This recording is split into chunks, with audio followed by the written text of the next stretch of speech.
Bismillahirrahmanirrahim. Assalamualaikum warahmatullahi wabarakatuh. Semoga semuanya dalam keadaan sehat walafiat. Salam sehat dan salam sejahtera bagi kita semua. Kita lanjutkan kuliah kita pada pekan ini, yaitu tentang apa yang disebut sebagai template.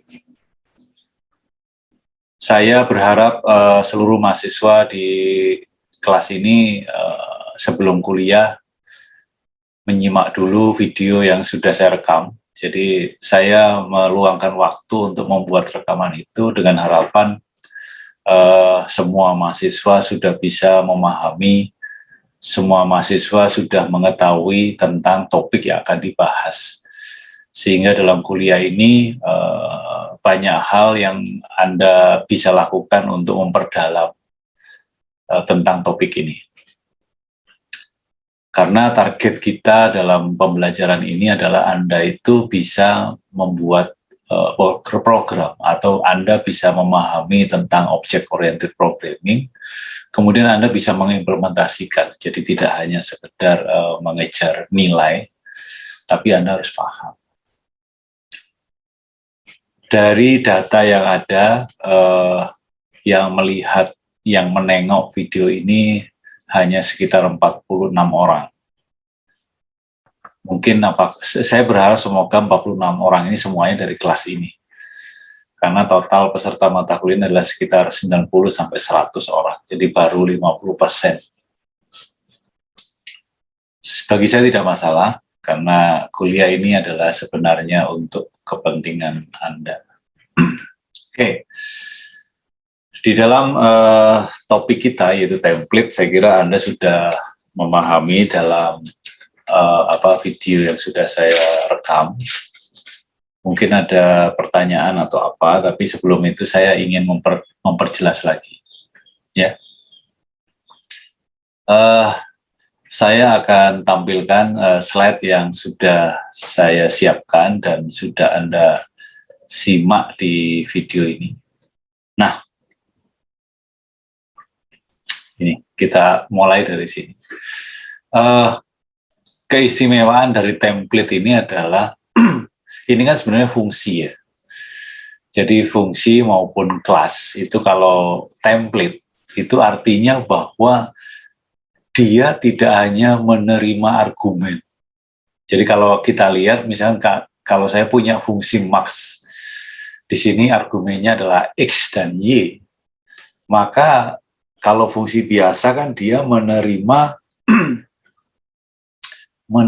X dan Y. Jadi kalau kita panggil dengan angka 3 dan 7, maka 3 ini akan dikirim kepada X. Kan gitu ya. Kemudian 7 itu akan dikirim ke Y. Jadi ini biasa adalah fungsi biasa. Ini yang namanya biasanya kita sebut sebagai passing parameters. Jadi pengiriman nilai kepada parameter X dan Y. Nah, keistimewaan dari template di samping dia bisa menerima argumen, dia bisa bukan menerima tipe data, tapi dia bisa kita expand tipe datanya. Jadi kalau max itu saya panggil dengan INT, di sini tanda kurungnya lebih kecil dan lebih besar, INT seperti ini. Maka INT itu mengekspand fungsi. Jadi yang tadinya di sini T, itu akan diekspand langsung menjadi INT. Ini keistimewaan dari template ya, keistimewaan dari template. Jadi kalau fungsi kan hanya menerima argumen. Tapi kalau template itu adalah dia mengekspand tipe data. Kemudian dalam mengekspand tipe data ini, itu ada yang implisit dan ada yang eksplisit. Kalau saya tuliskan begini, misalkan max INT 3,7, itu saya tuliskan eksplisit. Jadi jelas, saya tuh mau mengekspand T dengan INT. Tapi Anda juga bisa memanggil, misalkan hanya menulis max dalam kurung, misalkan 3,7. Seperti ini. Maka ini implisit ya. Jadi implisit artinya karena 3 dan 7 itu bilangan bulat atau INT, maka otomatis T itu akan diekspand ke INT walaupun tidak saya tuliskan. Itu otomatis. Jadi itu secara implisit. Jadi kira-kira itu tentang template itu keistimewaan dibandingkan dengan fungsi biasa. Jadi kalau fungsi biasa itu hanya menerima argumen. Tapi kalau template dia mengekspand tipe data. Gitu ya. Demikian pula untuk kelas. Kelas itu juga sama. Kelas itu bisa kita expand. Jadi seperti ini ada kelas saya buat namanya myArray. Kemudian di sini ada template T. Jadi ini ada T. Maka kalau saya panggil kelas ini, jadi misalkan myArray di sini di dalam int min di sini ada int min di sini yang saya beri tanda kuning. Itu artinya bahwa saya buat sebuah kelas, saya buat instant class. Dan di sini saya expand T-nya itu dengan int. Maka seluruh template type name-nya T itu akan diganti atau diekspand dengan int. Jadi ini nanti akan diganti dengan int bintang ptr. Itu adalah tentang template. Ada pertanyaan atau komentar dari sini?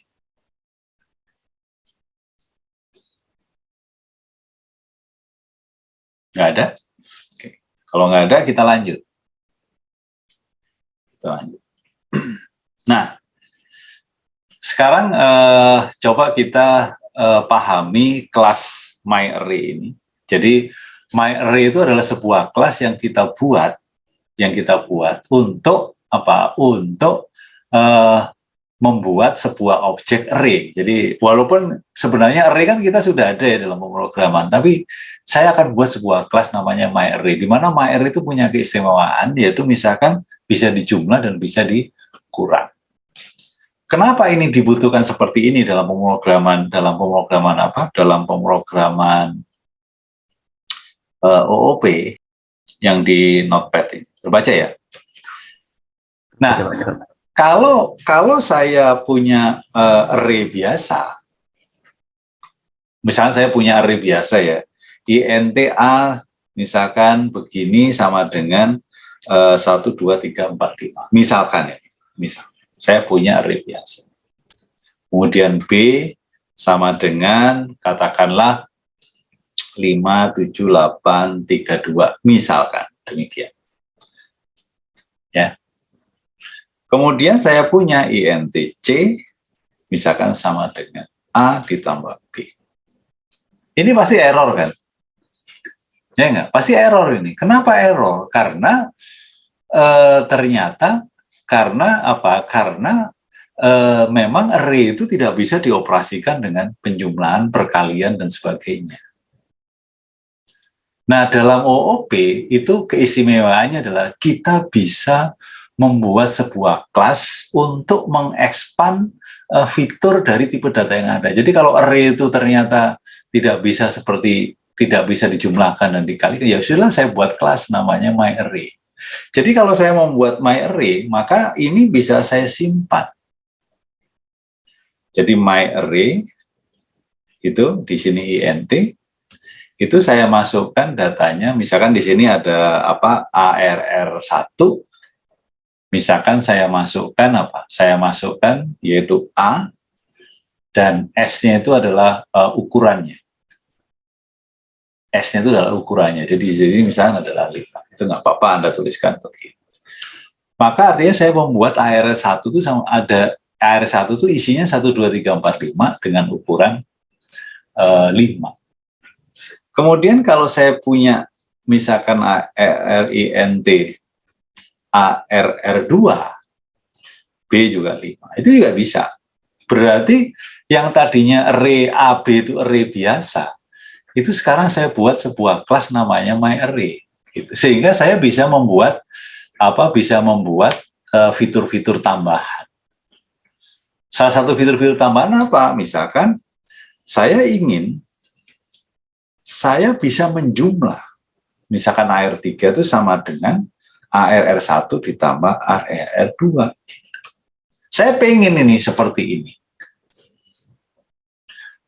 Oleh karena itu, kalau supaya ini bisa seperti ini, maka kelas myArray itu harus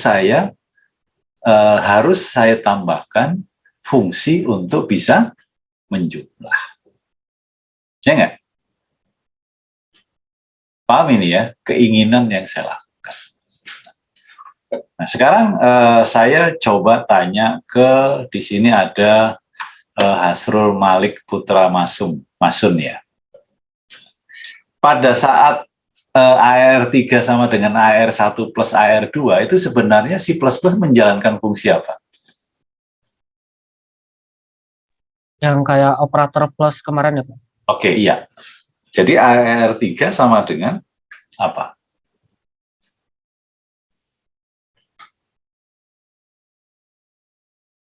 Objek yang dipanggil apa? Cek. Suara saya kedengar nggak, Pak? Soalnya putus-putus, Pak, di tempat saya, Pak. Oke. Anda terdengar. Yang dipanggil AR1 atau AR2? Masih ingat nggak yang kemarin? Kalau menjumlahkan kelas.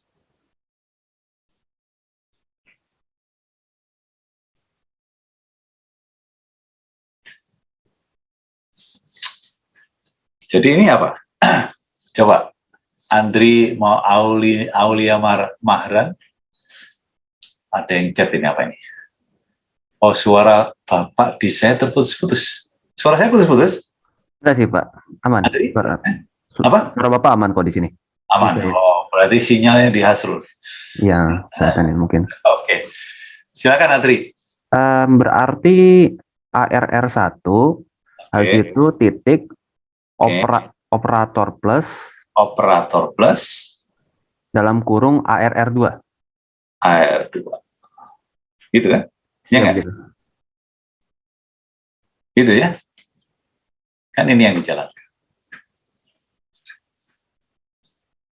Nah, sekarang berarti saya harus membuat sebuah fungsi namanya operator plus di dalam myArray. Ya nggak? Coba, saya tanya ke Fahri Gifran Hafidz. Return type-nya function operator plus itu apa?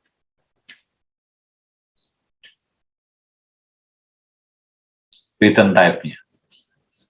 INT, Pak. Masuk.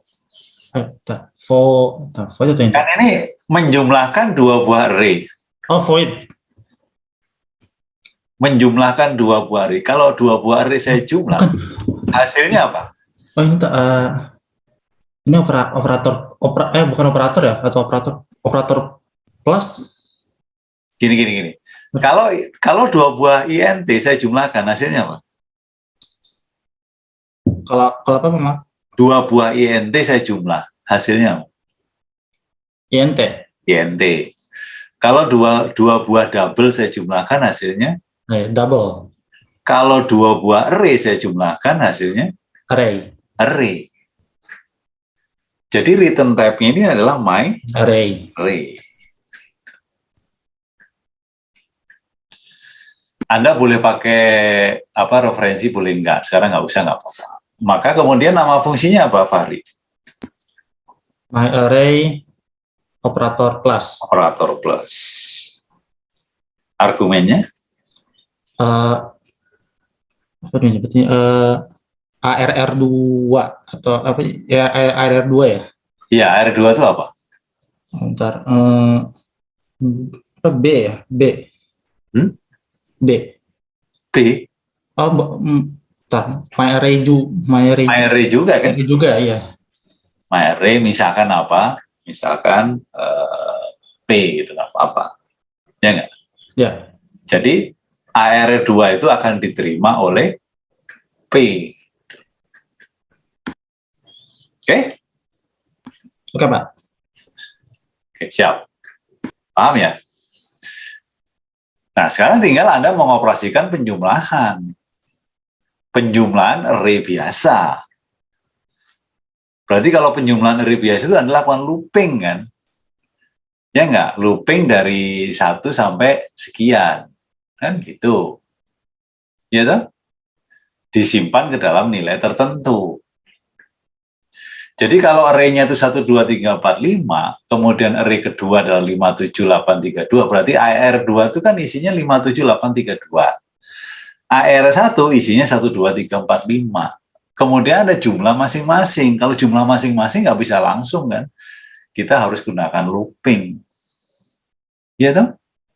Looping dari elemen ke 0 sampai ke elemen ukurannya dikurangi 1. Kenapa dikurangi 1? Karena indeksnya mulai dari 0. Kan gitu. Nah, untuk menjumlahkan ini, seperti biasa, saya simpan dulu di tempat sementara kan. Saya buat dulu nih tempat penampungannya hasil penjumlahan. Jadi misalkan di sini saya buat myArray, gitu ya. MyArray, kemudian kita buat int, gitu kan? MyArray int, misalkan tempatnya itu saya simpan sebagai t, gitu. Kan gitu. Ya enggak? Oh sorry, ya kan T kan, benar kan? T. Nah, pada saat begini, kemudian saya lakukan apa? Saya lakukan proses looping kan, gitu. Ya enggak? Looping kan? Betul?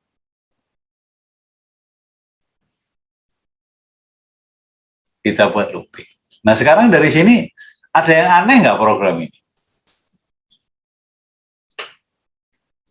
Kalau Anda buat myArray int t, itu ukurannya berapa?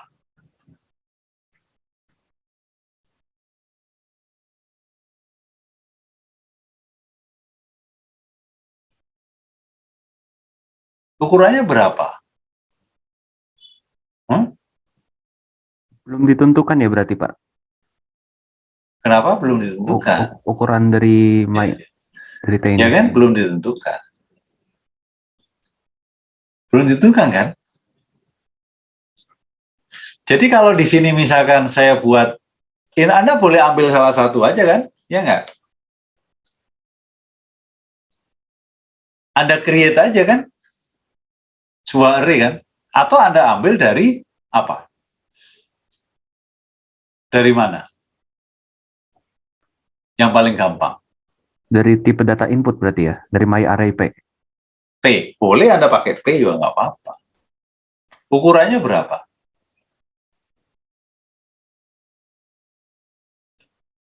Anda boleh pakai size kan? Ya nggak? Misalkan gitu. Misalnya begitu aja, ini gampangannya aja gitu ya.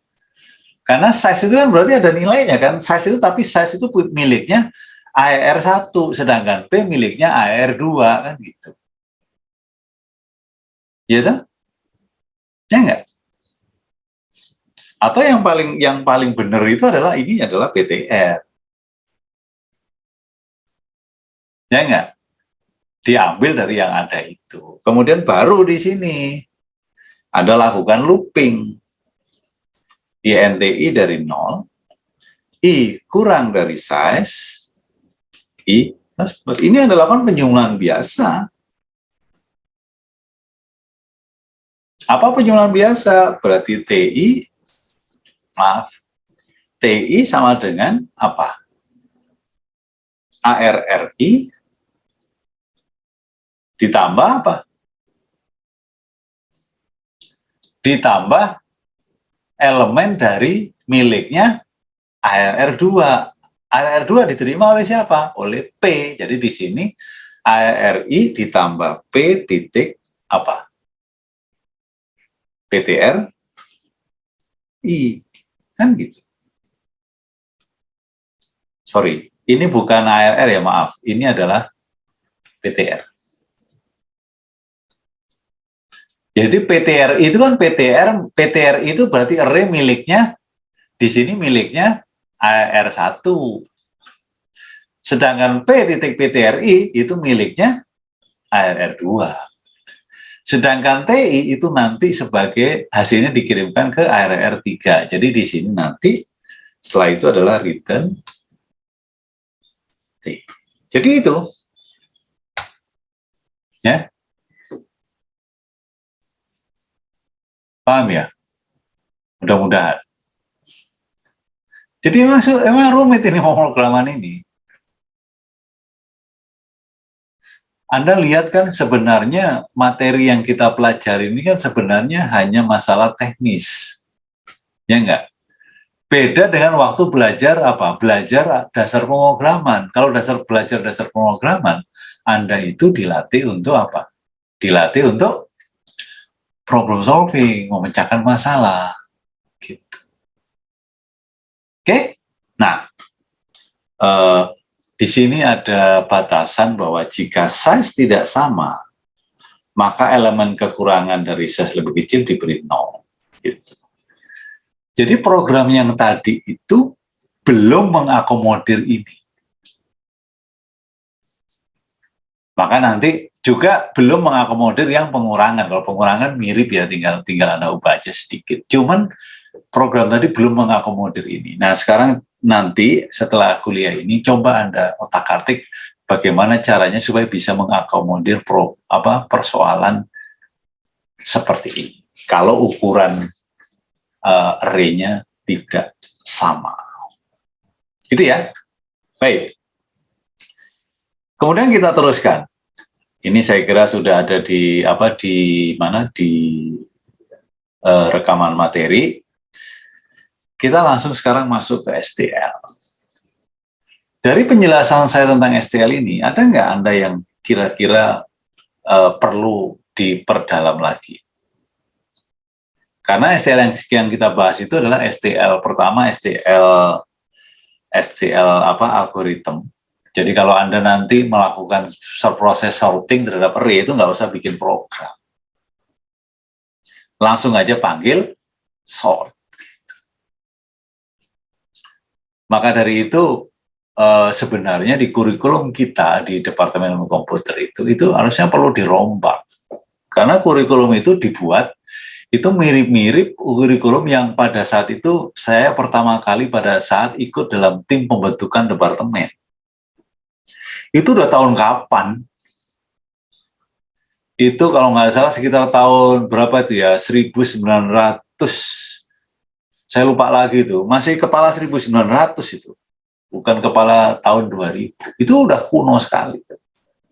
Tapi sampai sekarang masih tetap bertahan seperti itu ya, karena usulan-usulan untuk melakukan perbaikan terhadap kurikulum itu nggak pernah diterima. Karena saya mengusulkan sebenarnya mata kuliah struktur data, ya itu harusnya jangan diletakkan sejajar dengan bahasa pemrograman. Karena struktur data itu nanti sebaiknya Anda implementasikan pakai STL. Jadi nggak perlu repot-repot main pointer-pointer itu karena nanti nggak akan kepake. Tapi memang konsepnya Anda perlu pelajari. Jadi kalau pada saat diterangkan di kelas, itu Anda diterangkan konsepnya. Tapi pada saat menulis program, nggak usah pakai aja STL. Karena pemrograman sekarang itu semuanya serba STL, Standard Template Library. Untuk sort, Anda kan belajar ada bubble, ada insertion sort, kan gitu ya. Anda pasti belajar itu kan di struktur data. Ada lagi apa? Heap sort, merge sort, dan yang terakhir itu quick sort. Anda harus paham itu memang dalam algoritma. Tapi masa itu dibahas lagi di struktur data? Ya enggak? Ya cukup aja pakai ini ya, selesai. Tinggal kalau sort seperti itu cepet aja, sort A, apa size, beres. Ya tak? Kemudian yang kedua, kontainer. Di kontainer ini Anda juga belajar bagaimana implementasi dari struktur data seperti vektor, list, queue, stack, set, map, dan sebagainya. Itu tinggal pakai aja. Saya yakin di struktur data Anda kan belajar linked list ya. Ini sudah terima struktur data nggak? Terima Pak, semester 4 ini. Materinya apa sekarang? Sampai mana? Linked list? Sudah di pertemuan 3 atau 4. Linked list. Memprogramnya pakai apa? C++. C++. C++-nya OOP atau prosedural?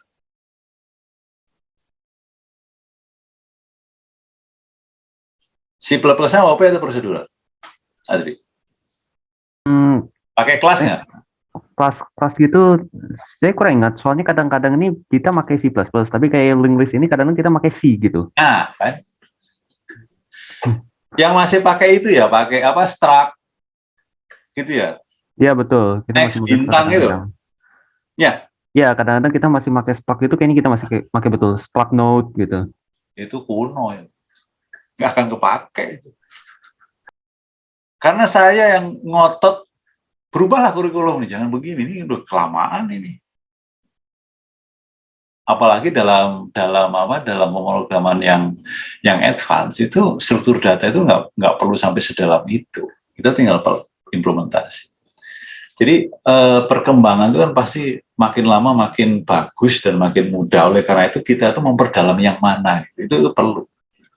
Oke, jadi Anda itu nggak perlu, di sini itu sudah tersedia apa list, udah tinggal pakai aja. Mau menyisipkan di tengah, mau menghapus depan, menghapus belakang, kan itu ya yang dipelajari di linked list kan ya. Sisip awal, sisip akhir kan gitu ya. Kalau di sini tinggal pakai aja. Oke, itu adalah kontainer. Kemudian ada iterator. Pointer di depan, pointer di belakang, itu tinggal pakai ini. Dan ini semua pemrograman OP sudah pakai ini. Ya. Dan terakhir function itu untuk, misalnya kalau sort kan tadi ya. Sort ini kan, tadi ini maaf, yang ini. Sort ini kan dari kecil ke besar. Bagaimana Pak kalau saya dari besar ke kecil? Anda tinggal menambahkan faktor. Jadi selesai sort A, A plus size, disitulah Anda tambahkan faktor. Untuk bisa mengsort dari besar ke kecil. Faktornya apa? Tinggal pakai grader, kemudian ada template tipe datanya. Tinggal gitu aja. Maka udah otomatis dari besar ke kecil. Jadi nggak perlu pusing-pusing sekarang untuk pemrograman. Oke? Baik. Yang kita bahas waktu kuliah kita itu adalah pertama set. Ya, set itu seperti himpunan. Jadi kalau Anda menyimpan data, itu nggak mungkin ada yang double di sini. Jadi kalau misalnya 6, 10, 5, 1, 1 itu nanti akan disimpan 1, 5, 6, 10. Dan keistimewaannya dari set itu otomatis diurutkan dari kecil ke besar. Otomatis itu. Maaf. Itu otomatis ya, itu set. Kemudian vektor itu mirip array. Pada saat belajar bahasa C kan kita belajar dynamic array ya. Jadi yang pakai malloc itu, memory allocation kan.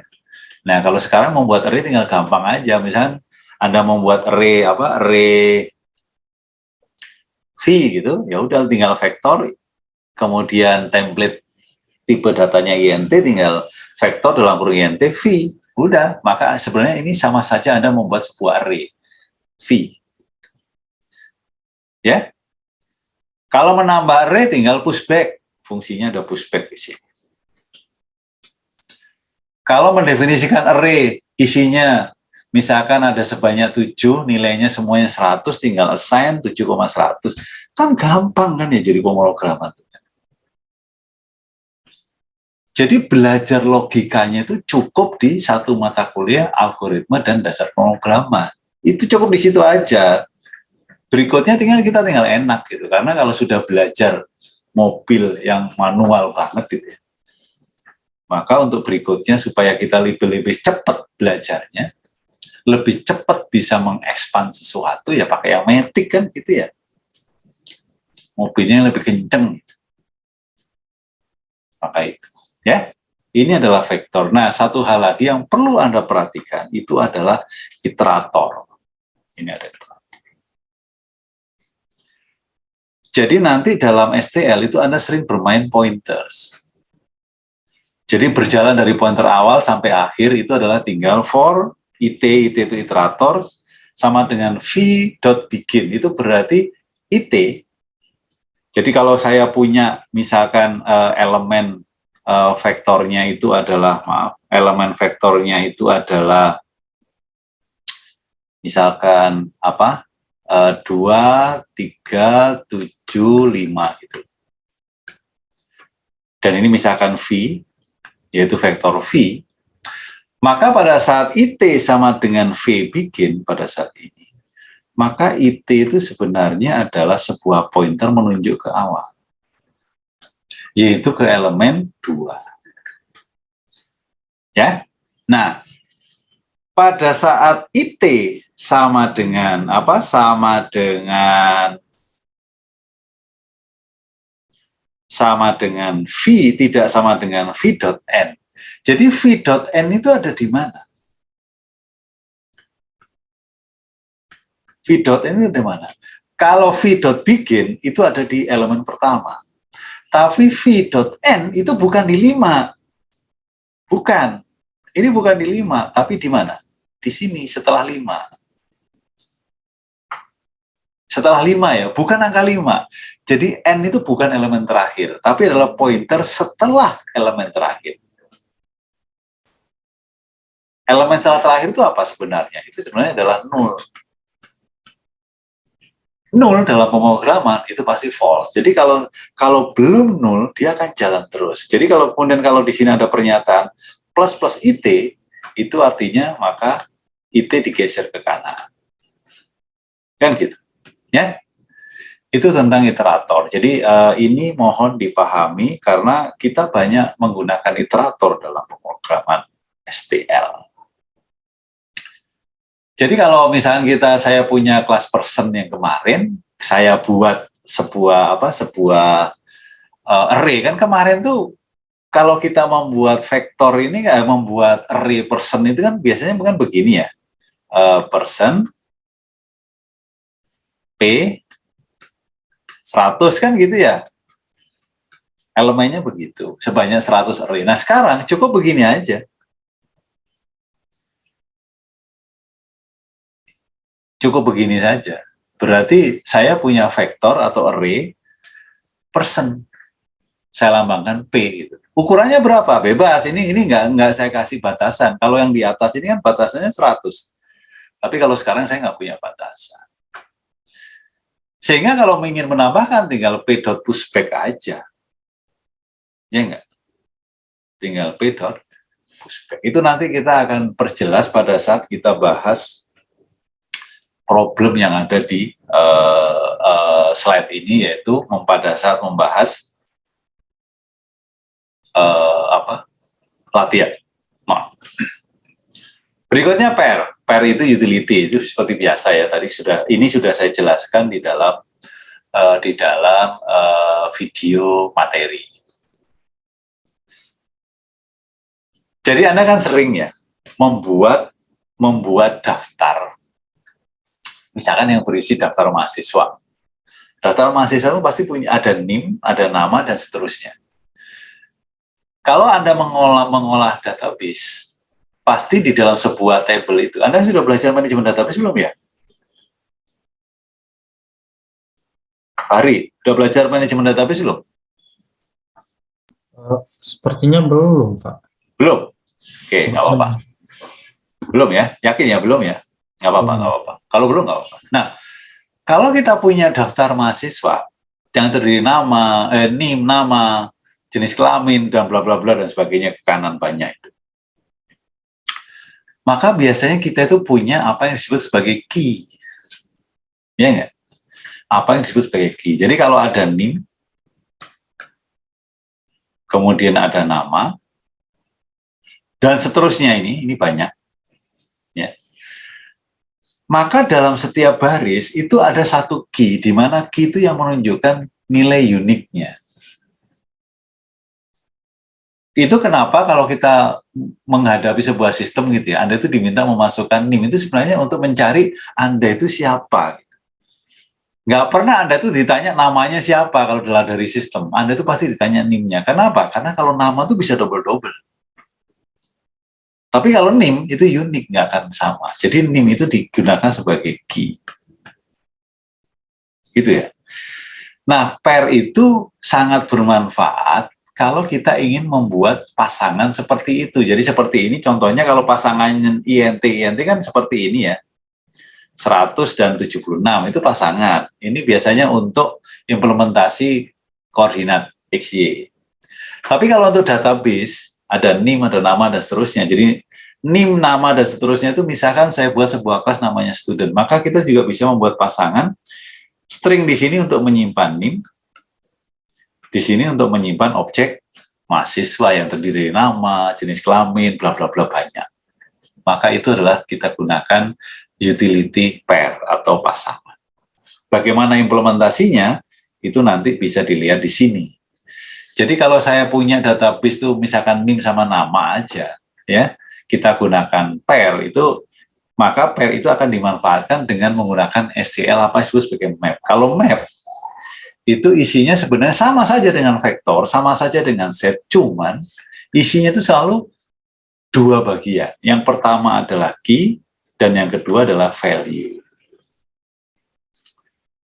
Ya, jadi kalau Anda membuat daftar mahasiswa, NIM, nama, bla bla bla bla bla, NIM itu Anda gunakan sebagai key, maka kalau itu Anda akan simpan ke dalam array map, itu otomatis tidak akan ada NIM yang double. Jadi mirip-mirip set. Itu pertama. Kemudian kedua, otomatis akan terurut. Akan terurut tuh NIM-nya. Dari kecil ke besar. Bagaimana Pak supaya saya mengurutkannya itu dari besar ke kecil? Tuh nanti urusan lain lagi Anda cari. Kalau di sini kan seperti apa ini? Seperti apa? Nah ini. Kalau di set itu kalau ingin supaya urutannya dari besar ke kecil, Anda tinggal tambahkan functor greater. Iya, tinggal begitu aja, maka otomatis urutannya akan besar ke kecil. Gitu ya. Oke. Sekarang kita masuk ke map ini. Jadi kalau Anda masukkan nama NIM-nya sekian, kemudian namanya ini otomatis masuk. Jadi kemudian sekian. Nah, setelah itu, setelah masuk, kan pasangan tuh bagian pertama kita namakan first, bagian kedua kita namakan second. Jadi kalau ingin ditampilkan NIM sama nama, maka dipanggil first dan dipanggil second. Jadi pointer menunjuk ke yang first, pointer menunjuk ke yang second. Dan ini otomatis dia akan menampilkan sudah urutan, maka JPEON itu akan ditampilkan di awal. Karena urutan, jadi yang NIM-nya 2 dulu ditampilkan, baru kemudian NIM yang 5. Saya kira itu ya tentang map ini. Oleh karena itu, untuk latihan kuliah ini, bagaimana kalau saya membaca data seperti ini, kemudian saya masukkan ke dalam kelas student, kemudian otomatis dia terurut outputnya itu, NIM-nya itu terurut nih, ini terurut. Anda nggak perlu pusing-pusing pakai sort. Anda gunakan aja. Karena apa? Karena di sini ada penyataan NIM sebagai key yang unik. Jadi pasti kita gunakan STL map. Gitu. Ya. Coba Anda pikirkan problem ini. 2 menit Anda baca dulu soalnya. Kemudian bagaimana Anda membuat kelas, kemudian implementasinya. Coba kita buat kelasnya aja dulu, ya. Oke, ya ini, ya. Seperti biasa, ini 1, ini 2, ini 3, ini 4. Pasti kalau ada problem begini, kita buat kelasnya dulu kan, gitu. Kelas student. Oke. Datanya NIM, nama, dan IPK. Coba, Daniel Aldri.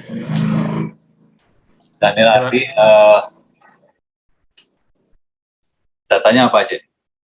Kita String name, Pak. Apa?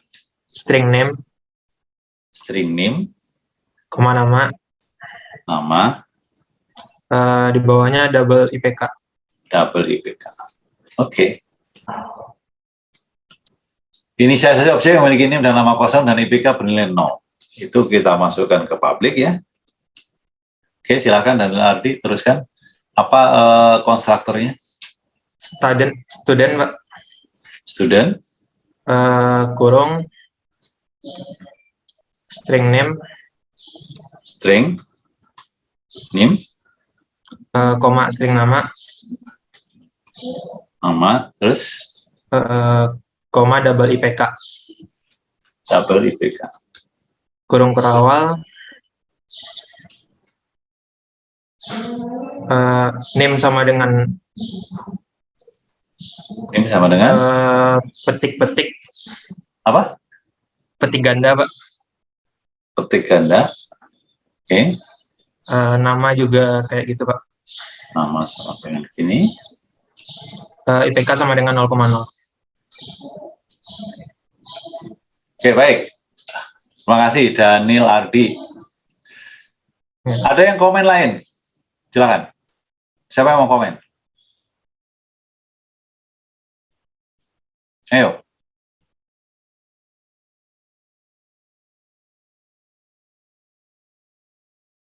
Pasti harus ada yang komen ini. Nggak mungkin kalau nggak ada komen.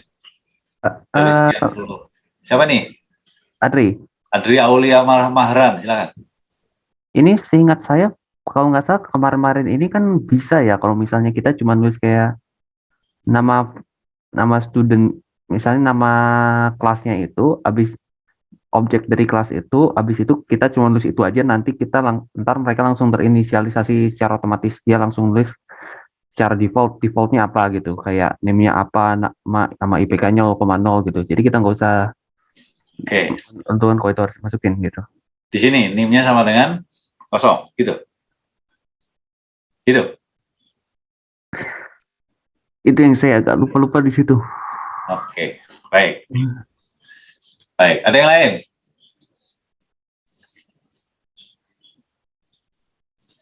Nah, di sini siapa ini? Asrul, Pak. Siapa? Asrul, Pak. Asrul siapa? Asrul Malik, Pak. Asrul Malik, mana wajahmu? Itu berarti pakai map ya, Pak? Langsung pakai map boleh, Pak? Karena harus key value, Pak. Langsung pakai map? Iya, Pak. Nggak bisa ya, Pak? Map itu Anda gunakan kalau ingin menyimpan banyak orang, banyak mahasiswa. Ini kan saya mendefinisikan seorang mahasiswa. Kelas student kan seorang objek. Satu objek namanya mahasiswa. Baru mahasiswa nanti kita kumpulkan sebanyak-banyaknya dengan menggunakan map, kan gitu. Ya, gitu ya. Jadi Asrul, jadi belum perlu pakai map. Oke, pertanyaan saya sekarang di konsep yang dibuat oleh Daniel Ardi ini, student dalam kurung string name, Iya. ya nggak? Pak, izin, Pak. Name-nya sama dengan kosong. Ini nim yang mana? Iya, Pak, izin, Pak. Ya. Sepertinya yang di dalam parameter itu tidak perlu, Pak. Jadi ini kosongan. Iya, Pak. Oke, ini kosongkan. Apa? Ya, begini. Oke ya. Sebenarnya yang tadi itu boleh. Yang tadi itu boleh. Jadi kalau begini. Maaf. Ini nggak apa-apa. Cuman betul Adri tadi, ini Anda beri default. Ininya kosong. Ininya kosong. IPK-nya 0. Tapi Daniel Ardi membuat variabel untuk argumen NIM, nama dan IPK itu variabelnya sama dengan anggota data dari kelas student. Jadi kalau begini, NIM sama dengan NIM. Masa saya tulis begini kan aneh. Kalau saya tulis NIM di sini, ini NIM yang siapa? NIM-nya kelas student atau NIM-nya argumen? Gitu. Kalau Anda gunakan nama variabel yang sama, maka NIM-nya student itu Anda tambahkan sebuah instance namanya this. Jadi kalau this titik NIM itu artinya NIM yang atas baris 12. Tapi kalau NIM biasa itu adalah NIM-nya argumen. Gitu ya. Sehingga ini adalah this titik nama sama dengan nama. This titik IPK sama dengan IPK. Begitu, ya. Anda harus paham ya. Oke. Nomor 2 mutator sama aja kan berarti ya. Tinggal Anda ganti nama fungsinya. Ya toh? Saya ganti void, saya ganti set misalkan. Apa ini? Oke. Void set ini sama. Begitu aja. Ya toh? Itu yang kedua. Yang ketiga, asesor untuk setiap atribut. Coba, apa? Misalkan asesor untuk memanggil NIM. Nama fungsinya apa? Return type-nya apa? Coba saya tanya ke String, Pak. string, boleh string. Ya, string. Nama fungsinya misalkan get NIM. Isinya tinggal return NIM. Nggak usah pakai this, karena nggak ada NIM yang lain gitu. Nama juga sama, string, get nama,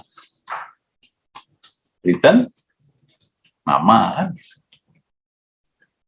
Terus double get IPK, return IPK, gitu aja sih, ya nggak?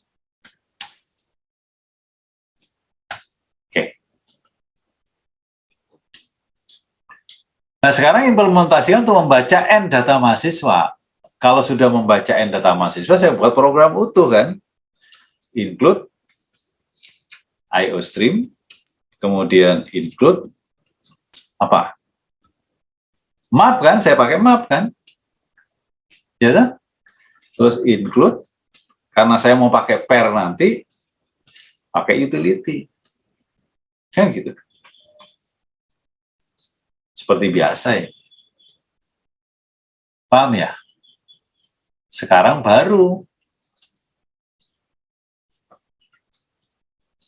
gini.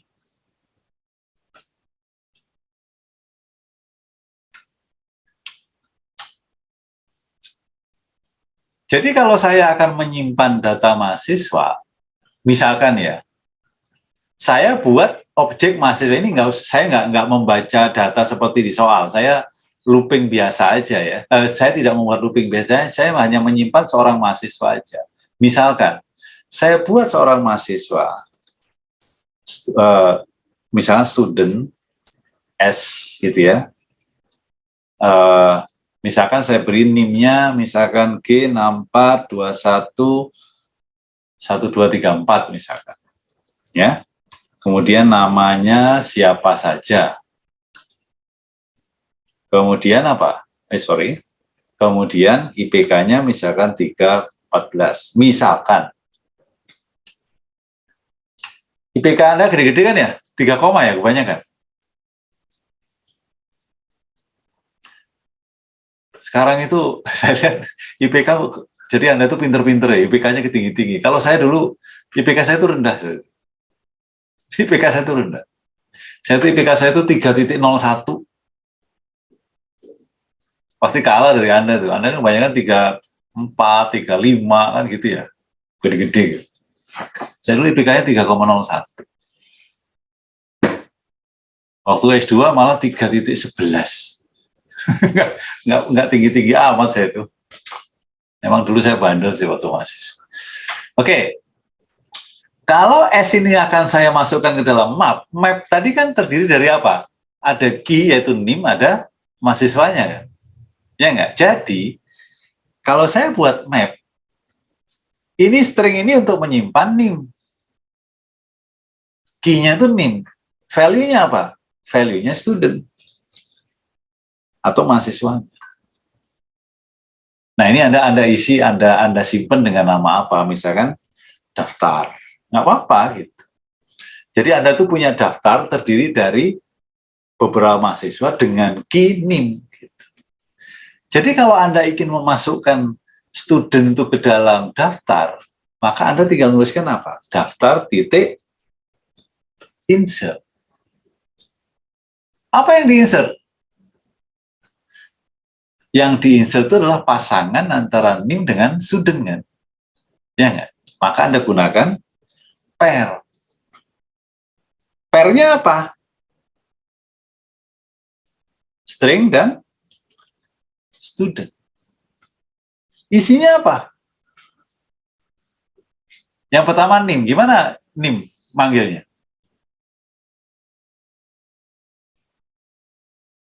Coba siapa?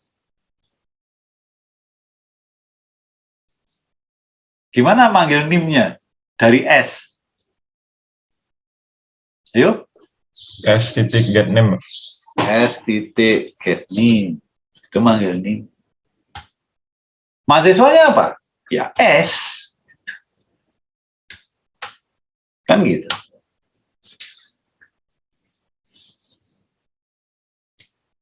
Terus Anda ingin masukkan lagi yang lain, misalkan S titik set, kan nggak usah create student lagi kan, objeknya sama, tinggal ganti NIM aja. Misalkan NIM-nya G64210005 misalkan. Bisa namanya siapa? A, B, C, D, E, F, G. Ini misalkan namanya. IPK-nya berapa? 3,8 misalkan. Anda masukkan ke dalam map, ya sudah. Anda tinggal ketik lagi ini kan. Begini. Dan seterusnya, maka nanti Anda bisa buat pakai looping kan, pakai for. Masukin semua. Gitu. Kalau mau ngeprint gimana? Gampang. Anda buat iterator. Iteratornya map kan. Map, string, student, titik dua kali, iterator, misalkan apa? P, PTR boleh. For, apa? PTR dimulai dari depan, jadi daftar titik bikin, ya, dimulai dari depan, sampai selama tidak sama dengan N, itu kan? Kemudian plus PTR. Anda tinggal ngeprint, mau ngeprint apa terserah.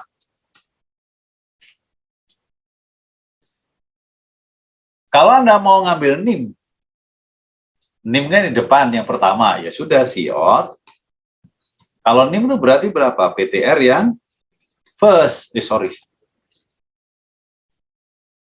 PTR first. Kalau mau manggil nama gimana?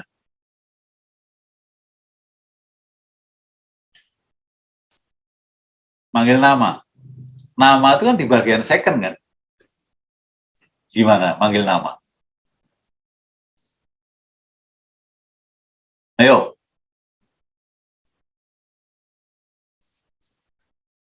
Manggil nama gimana? Halo? Saya belum nunjuk, nanti nunjuknya waktu praktikum aja lah nanti. Nama itu kan ada di bagian pasangan kedua kan? Atau di second kan? Ngambil dari pasangan kedua gimana? PTR second. Kalau mau Anda manggil nama gimana? Ambil namanya.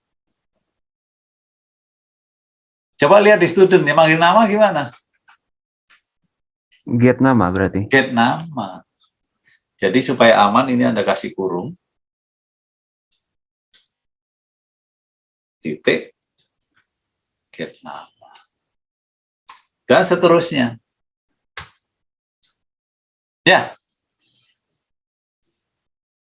Oke. Jadi begitulah pemrograman OOP ini. Jadi terus terang saja saya amati sebagian besar mahasiswa kerja kerasnya kurang. Kerja kerasnya kurang. Akui aja lah. akui aja. Dan mungkin kerja keras Anda tuh kalah dengan saya, karena saya itu sebelum ngajar, itu beberapa hari saya sempatkan waktu untuk ngoprek, karena saya udah lupa lagi tuh SDM. Pasti kalah Anda itu kerja keras Anda dengan saya. Terus terang saja, sebagian besar ya. Walaupun ada beberapa mahasiswa yang kerja kerasnya sangat baik. Jadi jangan dikira saya tuh pinter sehingga langsung ngajar bisa gitu, enggak. Saya tuh belajar dulu. Tapi karena saya punya pengalaman yang, ya usia saya kan sudah 60 lebih. So, pengalamannya pasti lebih banyak daripada Anda, maka saya bisa menjelaskan ini dengan dari berbagai sudut pandang. Itu sih kelebihannya. Kalau pemahamannya sih saya kira otaknya sama lah, kita juga sama-sama belajar. Jadi tolong kerja keras. Pelajari itu, kalau Anda nggak ngerti, nggak bisa, itu jangan nyerah. Kirim email ke saya, tanya, Pak, saya itu belajar ini, saya nggak ngerti, bisa nggak dijelaskan lagi? Tiba-tiba ada yang tanya, Pak, boleh nggak saya berempat nih dengan teman-teman, tolong dong Pak diajarin online. Ayo, gitu. Selama saya ada waktu untuk itu. Gitu. Jadi jangan pasrah semua. Oke, saya kira itu. Mohon maaf apabila ada yang kurang pas. Saya akhiri kuliah ini. Wassalamualaikum warahmatullahi wabarakatuh.